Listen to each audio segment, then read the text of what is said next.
Rumi's first outfit is a yellow cropped bomber jacket with embroidered patches and bold shoulder accents, layered over a white crop top. She wears black high-waisted shorts with a pink belt and metallic details, paired with knee-high reflective boots accented by a dangling yellow sash. Her hair is braided tightly back into a high purple braid, pulled close against the scalp to create a sleek, streamlined look that holds through high-energy choreography and combat. This outfit appears in 3 major moments without change: the private jet fight sequence, the mid-air battle as the jet breaks apart, and the performance on stage after the landing, during the group's introductory song How It's Done. Its consistency across combat and performance highlights the fusion of idol spectacle and demon hunting combat. The color palette carries layered meaning. Yellow in Korean tradition symbolizes earth, balance, and centrality, but in modern fashion it signals energy and confidence, fitting Rumi's leadership role. The purple hair adds contrast. Purple in Korean history was rare and luxurious, associated with mystery and high status. The black shorts and metallic boots echo idol fashion trends, designed for mobility but also striking under performance lighting. The jacket's embroidered patches connect to real-world K-pop styling, where stage costumes often integrate logos, badges, or symbols to stand out visually. By combining idol fashion with combat-ready elements, this outfit establishes Rumi's dual identity from the start. She is both a performer and a fighter, and her clothing makes no distinction between the stage and the battlefield.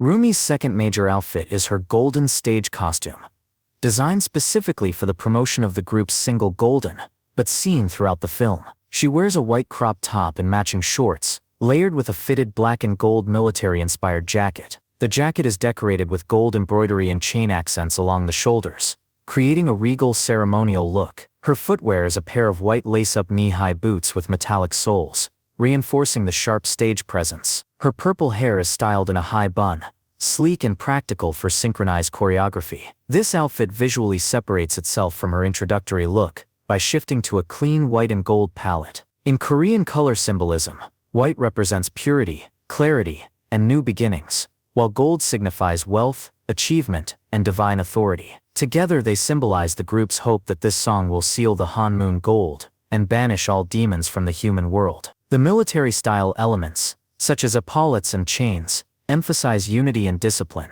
aligning the Hunters with both idol culture and guardian imagery. The symbolism of this song and costume carries a deeper weight for Rumi personally. On the surface, Golden is about confidence and shining as your best self, but beneath this message is her private longing to be free of her demon heritage, symbolized by the patterns on her skin. Rumi hopes that once the Hanmoon turns gold, her inner shame will vanish along with the demons. This tragic undercurrent makes the golden costume not only a performance outfit, but also a visual reflection of her desire for transformation, a dream of embodying the perfection others already see in her. Rumi's third major look is her disguise outfit, worn when she needs to blend into public spaces without drawing attention. At the doctor's office, she wears a long navy coat with subtle embroidered patterns, layered over a bright pink hooded sweatshirt. She pairs this with dark green fitted pants and chunky white sneakers with exaggerated soles. Her hair remains in her signature purple braid, but the hood is often pulled up in other scenes, concealing her identity in crowds. This outfit represents a deliberate contrast to her stage and combat clothing, where her earlier costumes are bright, symbolic, and highly stylized. This ensemble is practical and muted. The long coat and hood signal concealment, a classic tactic in both real-world idol culture and folklore heroes. In Korea, public disguises are associated with celebrities attempting to avoid recognition in daily life, often using oversized coats, hoodies, and masks. For Rumi, the outfit visually reflects her double life, the idol everyone watches versus the half-demon she tries to keep hidden. The color scheme adds another layer. The navy coat provides neutrality and anonymity, while the bright pink hood reveals that she cannot completely erase her true identity. Pink is a recurring motif in her design, tied to her sword's magenta glow, meaning even in disguise she carries traces of her dual heritage. The chunky sneakers mirror contemporary Korean street fashion, practical for movement while still carrying the oversized, stylized look popular among youth culture. This balance of concealment and individuality makes the disguise outfit both believable and symbolic. Rumi can attempt to hide, but she can never fully escape the visual markers of who she is. For the ambush on the Saja boys, Rumi wears her stealth combat outfit, a full-body suit designed for infiltration and direct battle. The suit is constructed from layered panels of matte and gloss black material, giving it both texture and mobility while maintaining a streamlined silhouette. The waistline is accented with belt-like purple details and gem-shaped ornaments, tying the dark ensemble back to her signature color. She pairs this with black-heeled boots reinforced with metallic straps, footwear that balances idle styling with combat readiness. Her hair is kept in a long braided ponytail, tighter and more severe than her performance looks, underscoring discipline and focus. The most striking detail in this outfit is her layered necklace and choker set. Multiple metallic chains in silver and purple drape across her neck, centering on a black pendant shaped like an inverted arch with pointed ends. The form resembles a stylized gate or horns, a shape that in Korean shamanic symbolism often signified protection and banishment. Amulets,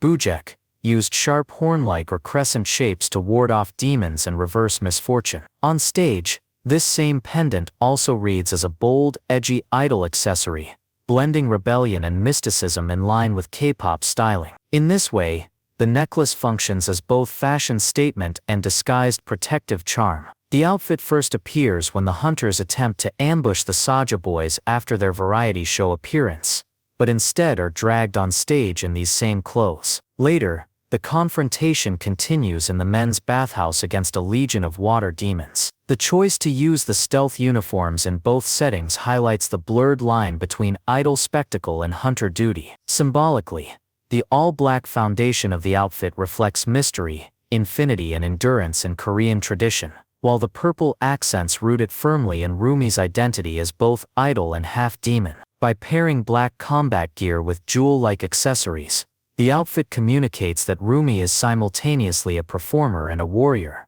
her artistry inseparable from her battle against demons. Rumi's next outfit is her pajama ensemble, worn when she accepts Jinu's clandestine invitation, delivered through Derpy Tiger and Sussy Bird. The look consists of an oversized gray hoodie, navy pajama pants patterned with teddy bears and toy trains, and slippers or simple sneakers depending on the scene. Her hair is still in her purple braid, but styled more loosely, signaling she is in a private and unguarded state. This scene plays her pajamas for both humor and meaning.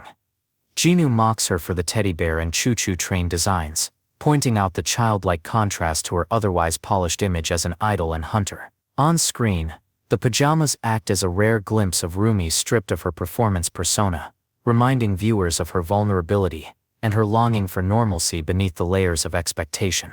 The sequence also includes a hidden background detail. As Derpy Tiger and Sussy Bird guide Rumi through the city, they pass a storefront mannequin dressed in demon garb, the same black robe and tall hat worn by Jinu and the Saja boys in their demon forms, both in the demon realm and at their final performance of Your Idol. This blink and you miss it shot foreshadows Rumi's confusion when she later mistakes a rooftop mannequin for Jinu and attacks. The pajamas themselves underline Rumi's duality. The playful patterns connect to innocence and childhood, while the oversized hoodie emphasizes her attempt to disappear into anonymity. Yet even in this ordinary human outfit, she carries her sword, proof that her two worlds cannot fully be separated. It's the most mundane outfit she wears in the film, but it coincides with one of the most pivotal encounters, where humor, intimacy and foreshadowing converge.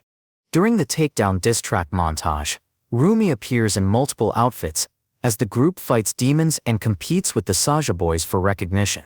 Each look is distinct, but together they emphasize her balance of idol identity, combat readiness, and personal struggle. At the awards show where Huntrix's song is nominated against the Saja boys' Soda Pop, Rumi wears a magenta crop jacket with gold trim over a black and gold patterned crop top, paired with blue high-waisted pants and black knee-high boots. Her hair is styled in her braid as always, polished for a public event. The bold magenta and gold palette marks her as the visual focal point of the group, symbolizing resilience even as they lose the award. In one demon battle sequence, Rumi wears a long-sleeved ribbed top with a high neckline. The top appears black, but reflects a green hue under lighting, creating an iridescent quality. She pairs it with minimal jewelry, a simple chain necklace with a pendant. While her full lower outfit is not clearly shown, the context of the scene suggests form-fitting leggings, consistent with her teammates' attire. The shifting tones of the top align with Korean symbolism, black for endurance, green for renewal, visually mirroring her endurance in combat and her hope for transformation. In another scene, Rumi appears in a cropped beige hoodie layered over a light undershirt, with blue high-waisted jeans, and her signature chunky white sneakers. This look is grounded in Korean streetwear, casual and practical, yet still sharp under stage lighting. Unlike her ceremonial or combat outfits, this ensemble makes her appear closer to an everyday teenager. The muted palette of beige and denim emphasizes the ordinariness of her identity, contrasting with the extraordinary battles she fights against demons. Finally, in the sequence where the Huntr's billboard is replaced by one for the Saja boys, Rumi wears an oversized teal hoodie, shiny black leggings, and chunky white sneakers. The hoodie shifts under lighting between blue and green tones, colors traditionally tied to vitality and life energy in Korean symbolism. This creates a strong visual connection between her and the idea of resilience. The look is stripped of ornament and ceremony, reflecting the Huntr's loss of public recognition at the end of the montage. Together, these four outfits within the takedown montage demonstrate a deliberate layering of identities. Rumi shifts from polished idol at the award show, to practical combatant in rib black, to casual youth in beige, and finally to stripped-down resilience in teal. Each change underscores her dual reality as both idol and Huntr while marking the shifting cultural battle between Huntrix and the Saja boys. In her own room, while revising the lyrics to Takedown, Rumi wears a beige oversized hoodie with orange plaid pajama pants decorated with stars and blue bear faces, along with pink slippers. Her hair is pulled back loosely in her usual braid, but with less polish than her stage-ready styles, reinforcing the private setting. This outfit marks one of Rumi's most vulnerable moments in the film.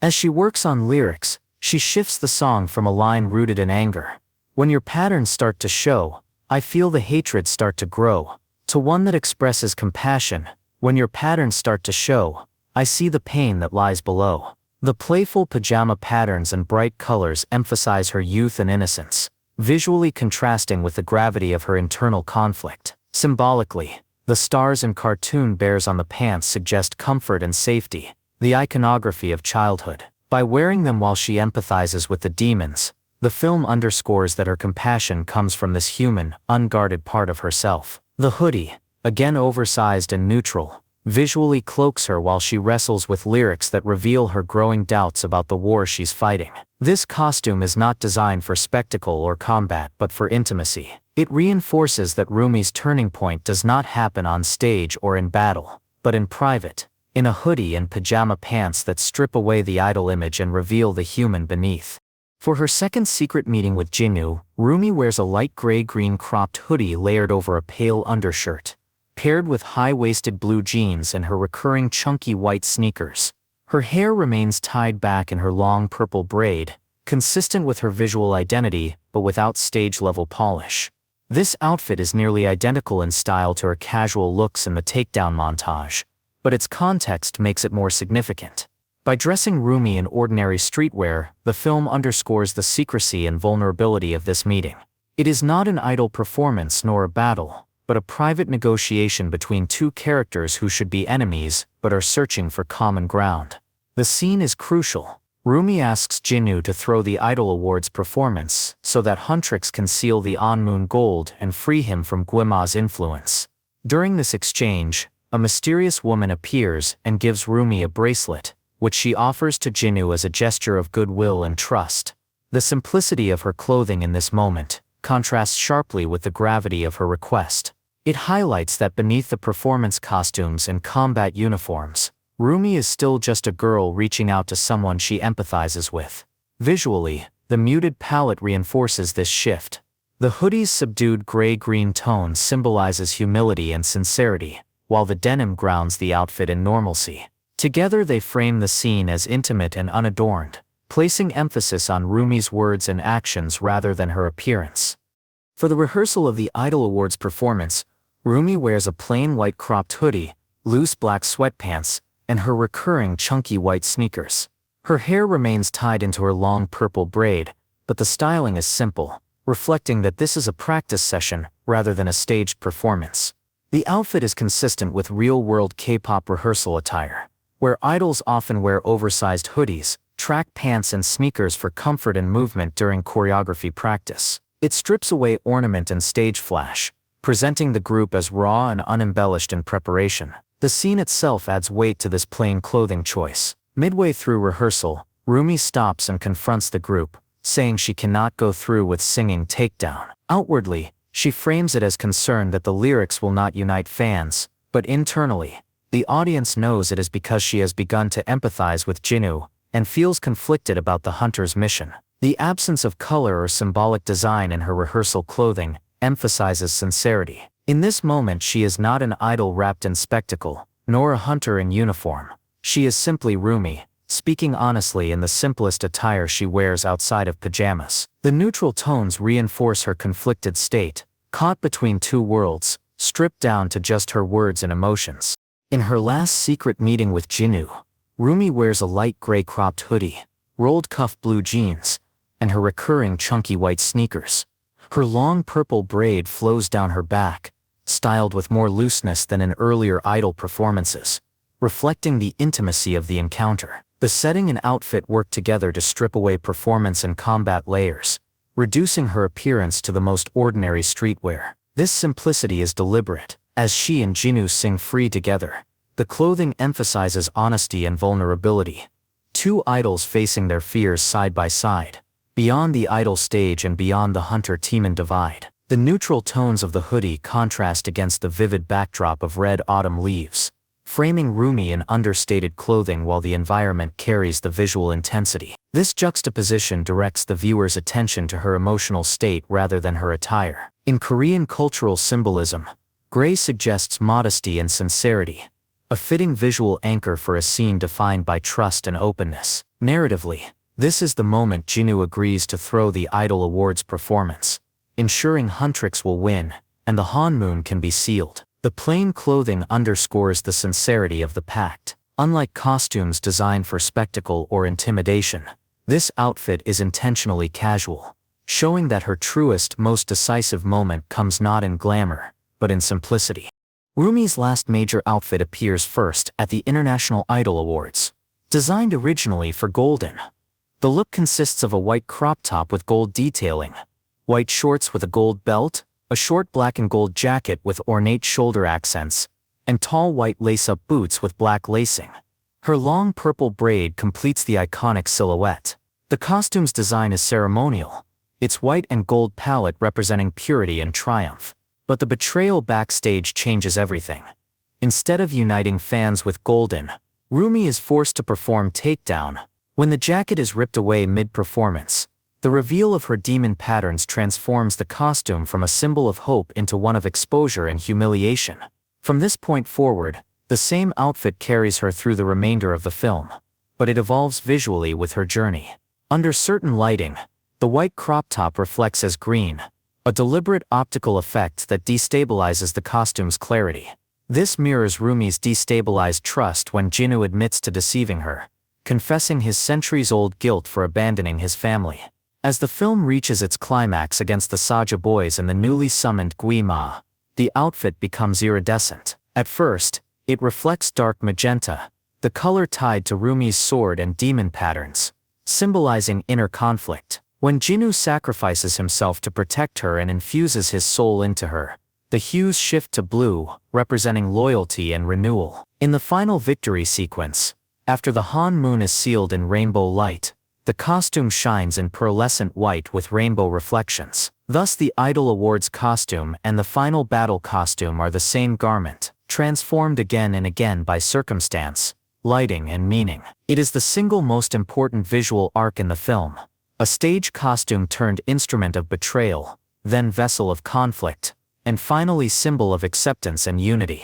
In the film's final scene after the defeat of Guima and the restoration of the Han moon, Rumi appears in a casual streetwear look. She wears a loose-fitting iridescent pastel crop top that shifts between soft hues of pink, blue, and green, paired with high-waisted blue jeans rolled at the ankle and blue sneakers. Her long braid is still present, completing her recognizable silhouette, but the overall style is more relaxed than any previous outfit. This closing outfit appears during the epilogue sequence where Huntrix dances through an alleyway, passing a trash bin overflowing with a discarded Saja boy's hat. The placement of the hat is a deliberate visual cue, symbolizing the fall of the rival idol group. As the girls celebrate and run toward their fans, the camera pans to Derpy Tiger and Sussy Bird, signaling the true end of the story. Rumi's choice of clothing here is understated compared to the battle and performance costumes. It communicates a return to normalcy. The demon hunters are still idols, but they are finally free to express themselves authentically. The pastel shirt's color shifts are a softer echo of the iridescence from her climactic battle outfit, subtly tying together her journey from conflict to acceptance, ending not in grandeur, but in approachable, everyday joy.